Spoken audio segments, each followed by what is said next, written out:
I know we want to earn, we need money, that's why we are working, but we need to wait for the perfect time to do a bank shift. I know I do quite a lot of bank shift, especially if there's an incentive. That's why I'm gonna give tips. Look, where you gonna find the 100 pounds additional in one shift? Of course, you're gonna work. When I was a band 4, I received 1,600 to 700 pounds in a month. I don't have enhancement, I don't have weekend, night shift enhancement, and I don't do overtime. Just basic salary, 1,600 to 700 pounds. Check down below because I explained before in my previous vlogs about payslips, my payslips. So here are my tips. Since we are foreigners in this country, we need to build our confidence first. Understand more the American accent than the British accent. Me, before, I confess, I don't really understand British accents. I can't understand them. So I struggled when it comes to communications before. Like I always say, what did you say? What you said? Pardon, please, can you repeat that again? It's embarrassing, but since we are nurses, we need to clarify things. So number 1, build your confidence first. Whatever your weakness. So whatever weaknesses you've got, you need to be strong, be brave before you can go to other area or other world. Confidence. Number 2, you're not gonna be sure that you will be deployed in the area that you used to work. But even if you will be deployed in the same area that you used to work, in your country, in the Philippines, or whatever part of the world you are in right now, you still need to do this number 2. When you arrive here, know your area first. Know the routines in your area first. Learn how to use the basic equipments like ECG machine, bladder scanner, and etc.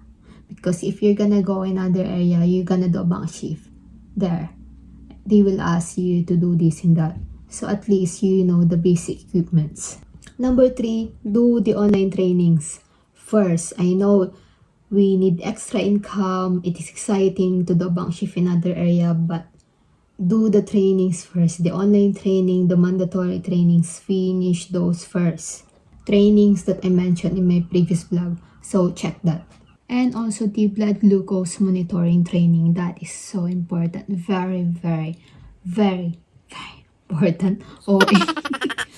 Number 4 is familiarize the hospital. Of course, if you're gonna do bank shift in another area, you need to know where is that area, where is it located, because hospitals are big and you will get lost and you will be late, and it's embarrassing to be late.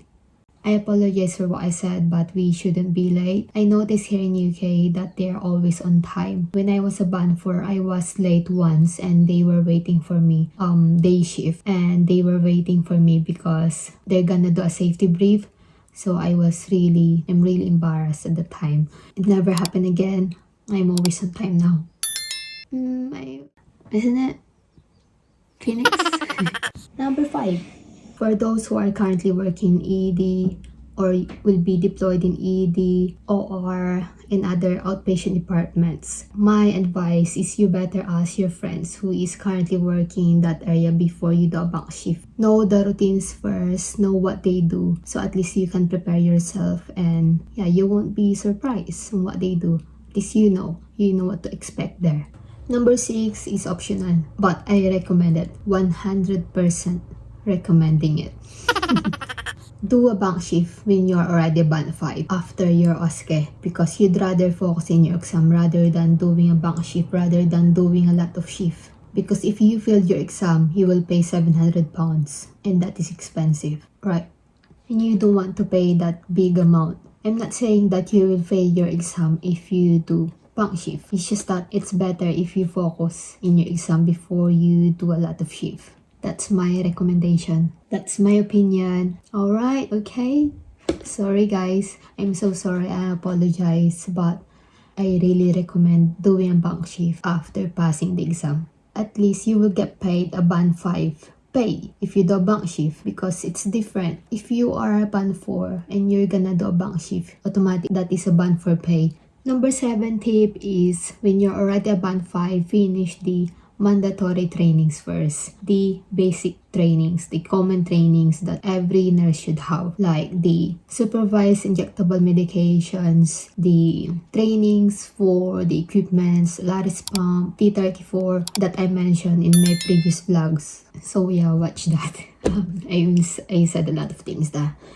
Because if you're gonna do a bank shift in other area, they expect you, as a band 5, you can do the basic common things that we nurses do, like administrations of fluids, IV medications. You're able to use the machines like T34, Laris pump, Boxer pump. So before you do a bank shift, you need to finish those trainings first. You need to be signed off first before you can do those. You can't say that you are not yet trained, that you are not yet signed off to do that. You can't say that. If you're gonna be working in my area and I'll be working with you, I don't know what I'm gonna do with you, to be honest. I might strangle you. I'm kidding. When you go to other ward, there are some situations that there are nurses that can't help you. I'm not saying that they won't help you. It's just that they've got their own patients as well. And if you are not yet signed off to do fluids, to give medications, and your patients need medications, IV medications, and you're not yet signed off, of course, you will ask for help. But then if they are busy, they might not be able to give those medications to your patients. And it's not fair to the patients. It's not fair that they can't have their medications on time because you're not yet signed off, isn't it? So yeah, it's really difficult. So I suggest finish the trainings first. Finish the basic trainings at least before you do a bank shift in other area. We're talking real talk here. Oh my god, I'm really scared. But I'm just telling the truth. If you've got a pin, you're holding a pin, you're holding your name. Be careful. Number 8 is, if you're gonna do a bank shift in another area, be nice. Because I've experienced that there are people who do a bank shift in our area that are not approachable. So be nice and be helpful. Show that you are knowledgeable. Show that you know what you are doing so they can trust you.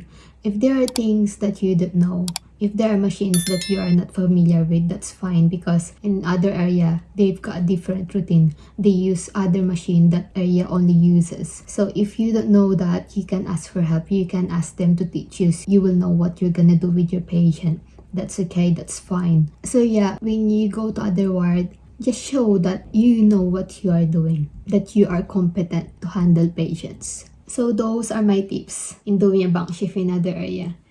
8 tips by Nurse Tiffany. Ta-da! I know there are other people that doesn't want to do a bank shift in other area because they're not comfortable to work there. But for me, I recommend it because number 1, it is exciting. Like what you're gonna do there, what you're gonna learn in that area. And number 2, you will meet new friends, which is good.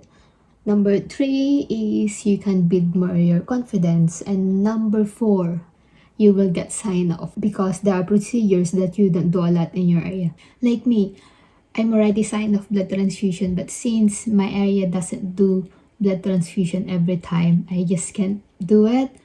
So when I went to ED, that is where I did my very first blood administration to a patient here in UK. So it was exciting and scary. So yeah. Going to other area, you will learn a lot of things and you will get signed off really quick. Yeah, it is exciting, really. But just be careful. Here in UK, if you're gonna administer blood, it's just single signing. So it's just you, literally just you. You can give the bloods without having someone to check the blood. And that's it. Thanks guys for watching. Don't forget to like, comment, and subscribe. I will prevent my hand from moving. Yeah. Thank you. Bye. See you in the next video. So is it worth it to do a bank shift? Yes, it's worth it. Is it worth it to do a lot of bank shift? No, definitely not. You better do overtime and a bank shift. Mix that in your schedule. Just believe me, alright? You will earn.